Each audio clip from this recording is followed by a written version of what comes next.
আচ্ছা, আপনাকে যদি জিজ্ঞাসা করা হয় যে আকাশের রং কী, নিশ্চয়ই আপনি বলবেন নীল। তবে কি কখনো ভেবে দেখেছেন যে আকাশের রং নীলই কেন? লাল, সাদা, কালোও তো হতে পারত। চলুন আজকের ভিডিওতে আমরা জেনে নিই আকাশের রং কেন নীল।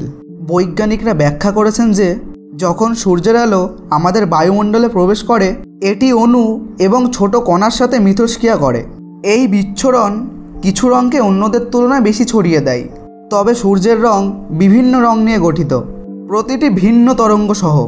নীল এবং বেগুনি আলোর তরঙ্গদৈর্ঘ্য ছোট, তাই তারা লাল এবং হলুদ আলোর তুলনায় বেশি ছড়িয়ে পড়ে।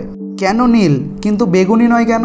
আসলে আমাদের চোখ নীল আলোতে বেশি সংবেদনশীল এবং বেগুনি আলোতে কম সংবেদনশীল।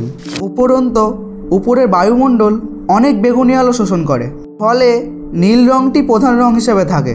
তবে মজার বিষয় হচ্ছে সূর্যোদয় এবং সূর্যাস্তের সময় সূর্যের আলো পৃথিবীর বায়ুমণ্ডলের মধ্যে দিয়ে বেশি পথ অতিক্রম করে, ফলে বেশি নীল আলো আমাদের দৃষ্টির বাইরে ছড়িয়ে পড়ে এবং আকাশ লাল, কমলা এবং গোলাপি হয়।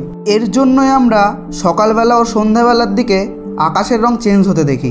আপনারা হয়তো দেখেছেন যে আকাশে মেঘ করলে আকাশের রং ধূসর বা কালো হয়ে যায়। চলুন তাহলে এর কারণটিও ব্যাখ্যা করা যাক। আসলে মেঘ সমস্ত রঙের আলো ছড়িয়ে দেয়, ফলে আকাশ সাদা, কালো ও ধূসর দেখা যায়। তবে উচ্চতায় পাতলা বায়ুমণ্ডল কম আলো ছড়িয়ে দেয়, ফলে আকাশ গাঢ় নীল দেখায়। তবে কিছু মানুষ মনে করেন আকাশের রং নীলের কারণ হলো সমুদ্র। তবে এটি পুরোপুরি ভুল ধারণা। তাহলে নিশ্চয়ই বুঝতে পারলেন আকাশের রং নীল কেন। আমাদের চ্যানেলে নতুন হলে অবশ্যই চ্যানেলটি সাবস্ক্রাইব করে দিন। ডেইলি কন্টেন্ট পেতে আমাদের সাথে যুক্ত হয়ে যান। ভিডিওতে লাইক, শেয়ার, কমেন্ট করতে একদম ভুলবেন না। আর কে কোথা থেকে ভিডিওটি দেখছেন অবশ্যই কমেন্ট সেকশনে জানাবেন।